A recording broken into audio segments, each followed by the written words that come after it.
সন্তানের মায়া বুঝি এরকমেরই আসলে। তো ও যখন প্রথম জন্ম নেয় তখন থেকে একটু একটু করে আস্তে আস্তে যখন বড় হয় তখনও বুঝতাম না আসলে সন্তানের মায়া কী। সবাই বলতো, শুনতাম যে সন্তানের জন্য মায়া লাগে, অনেক ভালোবাসার থেকে আর বড় কিছুই নাই, মা এবং সন্তানের সম্পর্ক থেকে বড় আর কিছুই হইতে পারে না। এখন সব কিছু আস্তে আস্তে রিয়েলাইজ করতে পারছি। আর আজকে আর এই পরিস্থিতিতে আমি নিজেকে অনেক কষ্ট হইতেছে, তারপর নিজেরে অনেক শক্ত করতেছি, কারণ ওর পাশে আমি ছাড়া আর এরম মানুষ আছে অনেকেই, কিন্তু মা ছাড়া, মা এবং বাবা ছাড়া পাশে কিন্তু এরকমের শক্ত করে কাউকে আসলে পায় না। আর আমি যদি অনেক অনেক পরিস্থিতি আছে, যেমন আমি যদি কান্না করি, ও বলে যে তুমি কেন কান্না করো, কি হয়েছে তোমার, ও কষ্ট পায়, ও মনে মনে ভাবে যে কী যেন হয়েছে আম্মুর, বা আমার কি হয়েছে আম্মু। ওর যখন নর্মাল কোনো জ্বর হয়, আমি তখন অনেক ওর কষ্ট দেখে আমি অনেক ভাঙ্গে পড়ি, তারপর নিজেকে মনে মনে ভাঙ্গে পড়ি, কিন্তু সামনাসামনি ওর কখনো আমি ওরকমেরই করি না, যে আমি ওরে বুঝতেই দিই না যে আমি কষ্টে আছি বা কিছু। যাই হোক, আজকে আমার বাবার সুন্নতে খাতনা করাবো। ওর যেহেতু একটু বয়সও, ওর ছোট থাকতে দেওয়া ভালো, আর ওর একটু বয়স তুলনায় গুরুত্বটা একটু কম। যাই হোক, আলহামদুলিল্লাহ, তারপর আল্লাহর কাছে অশেষ অশেষ অশেষ শুকরিয়া যে একটা সুস্থ সবল সন্তান আল্লাহ তাআলা যাকে দেয় তার থেকে বড় আর কিছু হইতে পারে না। অনেক জায়গায় অনেক রকমের অনেক সমস্যা হয়, তারপর আল্লাহ তাআলা আমারে কম বয়সে মা হয়েছে, আলহামদুলিল্লাহ, আল্লাহ তাআলা একজন সুস্থ সবল সন্তান, আল্লাহর রহমতে আমার সন্তান আমার থেকে অনেক সুন্দর, অনেক ভালো। আমি আজকে অনেক কিছু রিয়েলাইজ করছি যে সন্তানের থেকে বড় আর কিছু নাই। যা আস্তে আস্তে যখন ও বড় হয়েছে, যখন ও মা ডাক শুরু করছে, তখন বুঝতে পারলাম যে আসলে একটা মায়ের, একটা সন্তানের জন্য মানুষ কত কিছুই না করে, একটা সন্তানের জন্য মানুষের সংসার পর্যন্ত ভাঙ্গে যায়।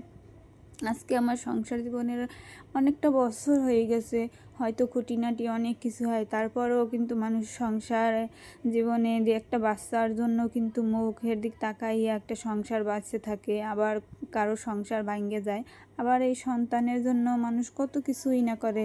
আল্লাহ তাআলা আমার নাসাইতে একটা অনেক সুন্দর, আলহামদুলিল্লাহ, একটা সন্তান দান করছে।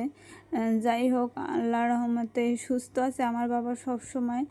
আর আজকে ওর যেহেতু আর এই পরিস্থিতিতে আমি একমাত্র, যে রিস্ক, এত মাথায় রিস্ক, এটা কিন্তু আসলে রিস্ক কি, এইটাই অনেক ছেলেদের একটা বড় কিছু।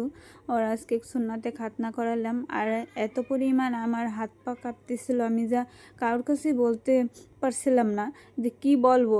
ওর সামনে যদি আমি কান্না করি বা কিছু, ও হয়তো বুঝতে পারবে যে কেন কান্না করছে, আমার কি হয়েছে। ও যেহেতু ওরে ডাক্তারের কাছ দিয়ে আমি দিছি, ও অচেতন ছিল, আর হঠাৎ করে ও যখন একটু হালকা হালকা জ্ঞান আসতেছিল, খুঁজতেছিল আমারে, প্রথমে কিন্তু আমারে খুঁজতেছিল, আম্মু তুমি কই, আম্মু তুমি কই। তখন মনে হইতেছিল যে না, আজকে কি করলাম নাকি, দেখে একটু হালকা হালকা ভয় লাগতেছিল। তারপর নিজেকে অনেক শক্ত করছি যে যাই হোক, আল্লাহ তাআলা যা করে আসলে ভালোর জন্য করে। আল্লাহ যখন আমার একটা সুস্থ সবল সন্তান দান করছে, সব কিছুর মালিক আসলে তিনি। আসলে আজকে কষ্ট আসলে বইলে বুঝাইতে পারবো না। আমি একা একা এত পরিমাণ কষ্ট পাইছি, এত পরিমাণ কাঁদছি যে আমি বুঝতেছিলাম আমার কষ্টটা শুধু আমার ভিতরে থাকা, আমি কাউরে আসলে দেখাবো না, ও যেন না দেখে যে আমি ওর জন্য কী করতেছি। ও সব সময় বলে, আম্মু তুমি তুমি বেস্ট, তুমি সব থেকে সুন্দর, তুমি যা করো সব থেকে ভালো হয়। তো ও সবসময় একটা কিছু কিনতে গেলে বা কোনো কিছু করতে গেলে ও বলবে যে তুমি যা করো করো, তোমারটাই সবসময় ভালো হয়। আমি শুধু আমার সন্তানের জন্য, আর কে কী বললো না বললো কিছু আমি কিছুই করি না। যাই হোক, আলহামদুলিল্লাহ, আজকে সুন্দরভাবে হইলো। অনেক প্রথমে অনেক টেনশনে পড়ে গেছিলাম যে 2-1 বছর যাবৎ দেবো করে, এটা কিন্তু অনেক বড় একটা রিস্ক, দিতে পারছিলাম না। তারপর এবছর যেহেতু বয়সটা আস্তে আস্তে ওর বাইরে যাইতেছে, আর এখন একটু হালকা ঠান্ডা ঠান্ডা আছে, গরমের ভিতর দিলে অনেক বড় সমস্যা হইতে পারে। গরমের ভিতরে যেমন অনেক ঘাটা এগুলো কমে না। যাই হোক, আলহামদুলিল্লাহ আপনাদের দোয়ায় আমার বাবার জন্য সবাই দোয়া করবেন। আর আমি তো মন থেকে আমার আর কিছুই চাওয়ার নেই, আল্লাহর কাছে সবসময় বলি ও যেন একজন সুস্থ সবল থাকে, সবসময় ও যেন একজন মানুষের মতো মানুষ হয়। আমার কোটি কোটি টাকার দরকার নেই, বাড়ি গাড়ির দরকার নেই, ও যেন ভালো থাকে, সংসার জীবন নিয়ে পরিবার নিয়ে সবসময় যেন হাসি খুশিতে থাকে, এইটুকুই চাওয়া। যাই হোক, আমার বাবার দেখেন তো, ও কিন্তু আগে থেকে একটু লুঙ্গি পছন্দ করে। আর এখন যেহেতু একটু অসুস্থ, আর সাথে আমার লোকজন অনেক ছিল, আমার দেবর ছিল, আর আমার মা ছিল, আমার বাপ ছিল, আমার শ্বশুর ছিল, আমি সবাইকে ফোনে বলছি, সবাই ছিল সাথে। যেহেতু আমার ছেলে ও যেন মনে কিছু না করতে পারে, সবাই যেন পাশে থাকে, হাসি খুশি থাকে। ওর স্বাস্থ্য ভাই ছিল। আর এই তো আলহামদুলিল্লাহ এখন শেষ পরিপূর্ণ হইলো আল্লাহর রহমতে। এখন আমরা বাসার দিকে রওনা দিলাম। আর এখনও কিন্তু ওর পুরোপুরি সেন্স ওই রকমের ঠিক হয় নাই, সময় লাগবে অবশ্যই। আমি একটু ভয় পেয়ে গেছিলাম, তারপর দেখি না যে ডাক্তার তো আমারে বলছে, মা তুমি তুমি ঘাবড়াই গেছো, তুমি অনেক ঘাবড়াই গেছো, তুমি নিজের একটু শক্ত করো, বসো এইখানে। আমি মানে কি নাকি হাবিজাবি বলতেছিলাম, আউলফুল কথা বলতেছিলাম, এমন মানে মাথার ভিতরেই হয়ে গেছে। তারপর ডাক্তারের কথা, ডাক্তারে বুঝাইলো আমারে অনেক, তো এলে সমস্যা নাই, ওরে আমার হাতে একটু সময়ের জন্য আমার হাতে দাও, তারপর তোমার সন্তান তোমার।